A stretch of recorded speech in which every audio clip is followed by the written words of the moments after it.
One, two, one, two, three, four. Pernah nggak sih kalian berada di posisi di mana sebuah anime sebenarnya menarik, tapi rasanya sulit untuk langsung dinikmati? Bukan karena ceritanya buruk, bukan juga karena dunianya membosankan, tapi karena anime itu seperti meminta satu hal dari penontonnya, kesabaran.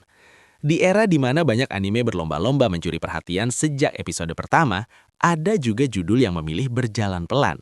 Ia membangun dunianya sedikit demi sedikit, memperkenalkan konflik tanpa tergesa-gesa, dan menanamkan fondasi yang mungkin baru terasa dampaknya jauh di kemudian hari.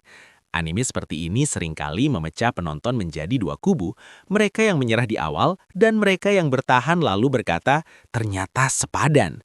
Menariknya, anime dengan perjalanan seperti itu justru sering meninggalkan kesan paling kuat.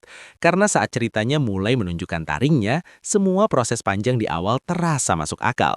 Dan salah satu anime yang siklus seperti ini adalah Kingdom.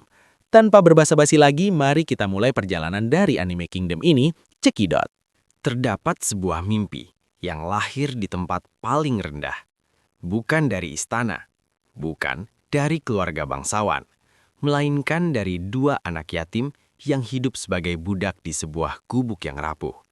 Keduanya setiap hari berjuang keras hanya untuk bisa bertahan hidup. Kingdom sendiri adalah anime yang berbicara tentang sebuah mimpi, tentang janji yang tidak pernah mati, tentang perjuangan yang tidak berhenti meski dunia terus berusaha menjatuhkan, dan tentang peperangan. Bukan hanya sekedar perang antar negara, tetapi perang di dalam diri manusia. Tetapi tidak bisa dipungkiri, Season 1 dan Season 2 dari anime Kingdom memiliki kualitas animasi yang kurang maksimal.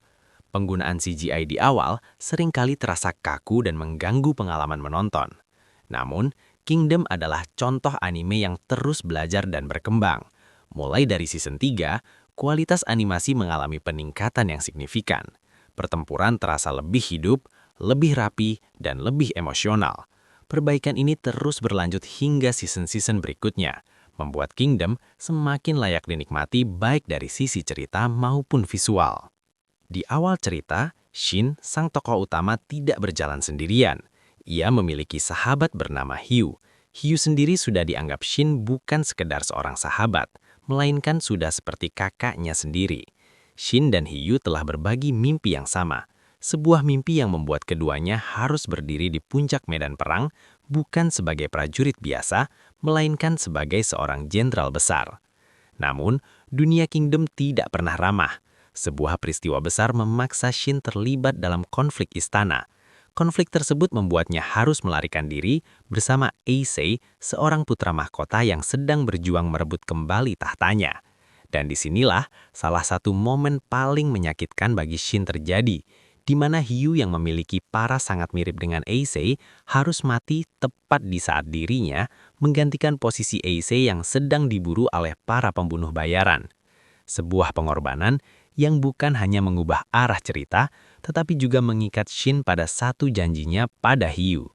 Sejak saat itu, setiap langkah Shin di medan perang bukan lagi hanya untuk dirinya sendiri, melainkan untuk menepati janji yang ditinggalkannya bersama sang sahabat. Salah satu kekuatan terbesar Kingdom terletak pada hubungan antar karakternya.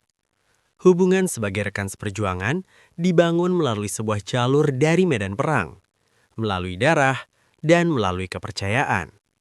Di sisi lain, hubungan dengan para lawan juga digambarkan dengan sangat dalam. Musuh di Kingdom bukan sekadar penjahat tanpa tujuan. Mereka memiliki keyakinan, strategi, dan prinsip masing-masing. Hal ini membuat setiap pertempuran terasa bukan hanya soal menang atau kalah, tetapi soal ideologi yang saling bertabrakan. Di season 6, yang menjadi penayangan terbaru saat ini, Kingdom kembali melanjutkan konflik besar yang melibatkan strategi tingkat tinggi dan pertaruhan yang semakin besar. Shin semakin dewasa, baik sebagai prajurit maupun pemimpin. Sementara skala perang dan tekanan cerita terus meningkat, membawa anime ini ke fase yang lebih matang. Di balik peperangan dan ambisi besar, Kingdom menyimpan pesan yang sangat kuat. Tentang janji yang tidak boleh dilupakan, tentang mimpi yang harus diperjuangkan, dan tentang harga yang harus dibayar untuk perubahan besar. Anime ini juga mengajarkan bahwa asal-usul tidak menentukan sebuah akhir. Bahkan seseorang yang memulai dari nol tetap bisa menorehkan namanya dalam sejarah. Kingdom bukanlah anime yang membayar keseruan secara instan. Ia meminta kesabaran, terutama di awal. Namun bagi mereka yang bertahan, Kingdom akan selalu membalasnya dengan cerita yang kuat, emosional, dan penuh makna. Jika kamu menyukai anime bertema perang, strategi, dan kisah hidup dunia kerajaan, maka Kingdom adalah tontonan yang sangat layak untuk kamu ikuti. Jadi, itulah ulasan kita mengenai anime Kingdom, sebuah perjalanan panjang yang penuh strategi, konflik, dan perkembangan cerita yang perlahan tapi berdampak. Terlepas dari kelebihan dan kekurangannya, Kingdom tetap menjadi anime yang layak diperbincangkan, terutama bagi kalian yang menyukai cerita perang dan sejarah dengan skala besar. Terima kasih sudah meluangkan waktu untuk menonton konten ini di channel Kamar Nonton. Jangan lupa untuk kembali lagi, karena masih banyak diskusi dan review anime menarik lainnya yang siap kita bahas bersama. Sampai jumpa di konten selanjutnya.